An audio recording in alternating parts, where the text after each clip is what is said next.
हाय दोस्तों, जैसा कि आपको पता ही है कि आज मिश्रा जी नहीं है मेरे साथ। मैं निकला हूँ गाड़ी से और आज मैं आपको दर्शन कराने वाला हूँ सीतामढ़ी का वह क्षेत्र जहाँ आपके विधायक और सांसदों ने विकास के झंडे गाड़ दिए। सीतामढ़ी कहने से अगर मेरी गाड़ी शिवहर में भी प्रवेश कर जाए तो आप उसे सीतामढ़ी ही समझिएगा, क्योंकि अभी अभी 28-29 साल पहले हम सीतामढ़ी में ही थे।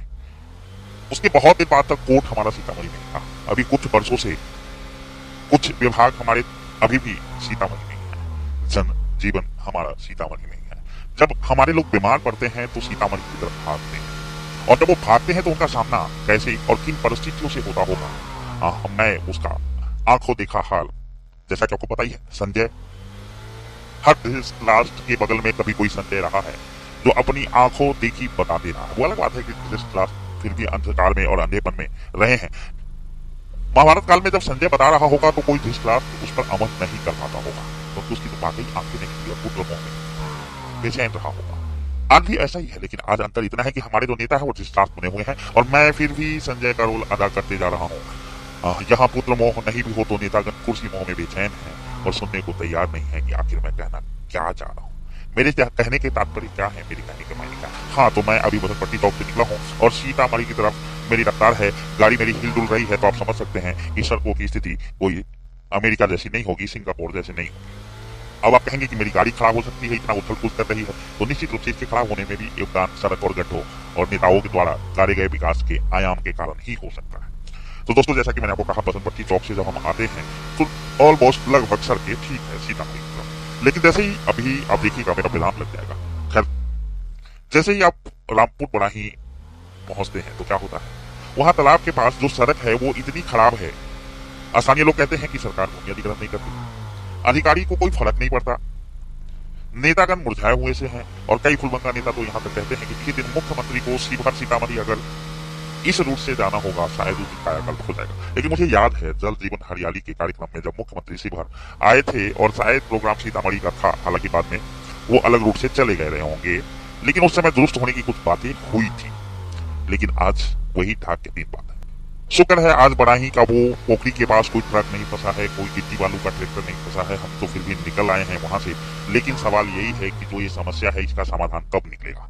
नेता जैसे मौन बैठे हैं, सांसद विधायक जैसे उनका कोई सरोकार ही नहीं, और आप आमजन की हालत देखिए। मान लिया कि ये सड़क सर्वे की सड़क नहीं होगी, छोटा सा एरिया बताया जाता है कि ये निजी भूमि है, तो बाजू में जो सर्वे भूमि है वहां तालाब है, क्या एक तालाब के छोटे से हिस्से को काट कर क्या उसकी सड़क नहीं बनाई जा सकती? और क्या ये नेता लोग चाह ले तो इनके मुख्यमंत्री से बात की तैयार नहीं होंगे क्या कि भाई किसी की निजी जमीन है तो उसे मुआवजा दे दो, लेकिन सड़क तो चाहिए। अरे साहब, जब आगे सड़क है, पीछे सड़क है, बीच में निजी जमीन भी है, तो रास्ता तो सरकार, सत्ता और व्यवस्था को भी निकालना होगा ना। खैर, अभी हम कुसमारी से मुड़े हैं और सामने हमको दिख रहा है इन नेताओं का कारनामा, बंद पड़ा रीगा का चीनी मिल। रीगा का वो चीनी मिल जो लाइफ लाइन था इस क्षेत्र में नहीं बल्कि कई जिलों के लिए जीवन यापन का सबसे बड़ा साधन था। किसान अपने घर में शादी ठान देता था और मिल चले आता था एडवांस लेने या अपने हिस्से के पैसे लेने, अपने सप्लाई किए हुए गन्ने के पैसे लेने, और निश्चित रूप से उसे इस बात का भरोसा होता था कि उसका पैसा तो जैसे मिल में रखा ही हुआ है।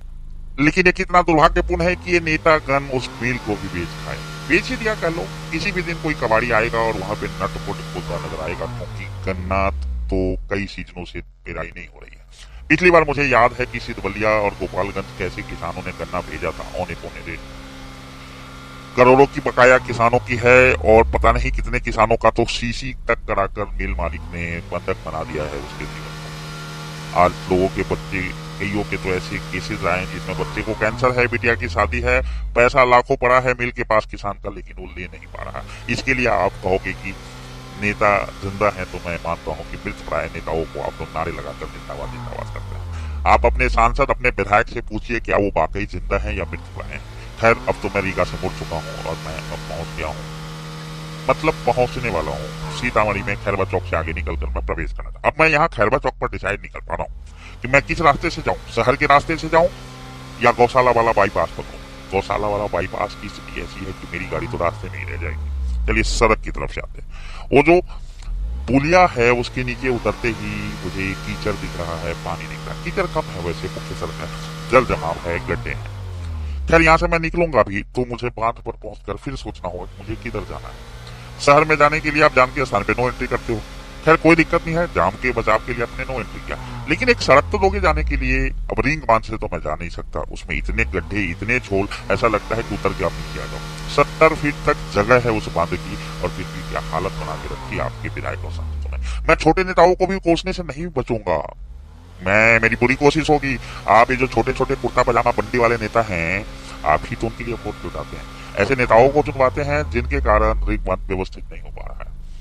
आप समझ लीजिए कि जानकी स्थान से पहले रीगा बस स्टैंड वाली जगह देख लीजिए, जहां टेम्पो स्टैंड वगैरह आपका है, इतना गंदा है। लेकिन अब क्या कहेंगे, इन नेताओं का धंधा है। मैं शहर के अंदर से ले नहीं सकता नो एंट्री के कारण, और रिंग बांध की स्थिति हमको जाने लायक लगती नहीं है। कई बार तो मैं इसी पहले वाला जो बांध है उस पर चढ़ जाता हूँ, रिंग बांध लेफ्ट की तरफ, और मिर्चाई पट्टी होते हुए निकल कर कई बार महावीर स्थान आता हूँ। लेकिन सवाल है कि जिसे रूट नहीं पता, और पता भी हो तो क्या, आपको क्या लगता है मिर्चाई पट्टी वगैरह में कितनी जाम रहती है। मुझे डुमरा जाना हो तो फिर मुझे वापस मधुबन वाला बाईपास लेना है, लेकिन अगर शहर में प्रवेश करना हो तो प्रवेश करना मुश्किल है। मतलब आधी से ज्यादा संख्या गाड़ियों की शहर में प्रवेश नहीं भी करती है, तब भी जाम की स्थिति यह होती है कि आपका निकल पाना मोटरसाइकिल और साइकिल से दुर्लभ है। 4 पहिया तो आप छोड़ दें। वन वे है उसकी भी कोई समस्या नहीं है, लेकिन वन वे भी तो कम से कम समस्या रहित हो। वन वे होने के बावजूद जो जाम की स्थिति होती है वो आप झेल पा नहीं। गड्ढे ने तो ये सोचने पर विवश कर दिया है कि सड़क में गड्ढा ज्यादा है या नेताओं के दिमाग में। जाम ने ऐसा सोचने को मजबूर किया है कि जाम कहाँ है, शहर में ज्यादा है या नेताओं के विकास की सोच में जाम लग गई है। ट्रैफिक से परेशान है कि ट्रैफिक पुलिस से परेशान है, व्यापार व्यवसाय अपराध और अपराधियों से परेशान है। खैर मुझे कुछ नहीं, मैं तो बस इतना ही कहने के लिए निकला था। एक छोटी सी टूर लूंगा, आप जैसा सामान्य नागरिक का रोल अदा करते हुए आराम से मौन होकर घर में बैठ जाऊंगा। लेकिन क्या करूं, दाढ़ी खुजलाती है, बैठा नहीं जाता है, इसीलिए कभी कभी ऐसे ही भ्रमण पर निकल आता हूँ और आपसे कुछ चर्चा हो जाती है। मैं भी जानता हूँ, आप भी जानते हैं, बहुत कुछ बदलने वाला नहीं, क्योंकि फिर चुनाव आएगा। आप अपनी जाति का सांसद विधायक ढूंढने के मुहिम में निकल पाएंगे, लेकिन आप कभी निकलते क्यों नहीं अपने तारनहार को ढूंढने।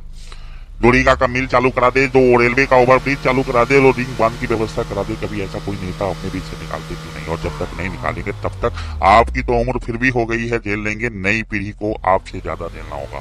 धन्यवाद, संघर्ष प्रणाम। मेरा ये सफर यही समाप्त होता है, और मैं उम्मीद करता हूँ कि मेरी बातचीत से थोड़ी सी भी आपके अंदर की कोई भावना जगी हो, तो आप कोशिश कीजिए मेरी तरह किसी और की भावना को जगाने का। मेरे यूट्यूब चैनल क्रैश हो चुके हैं, ये नया चैनल है और इसमें सब्सक्राइबर की संख्या काफी कम है।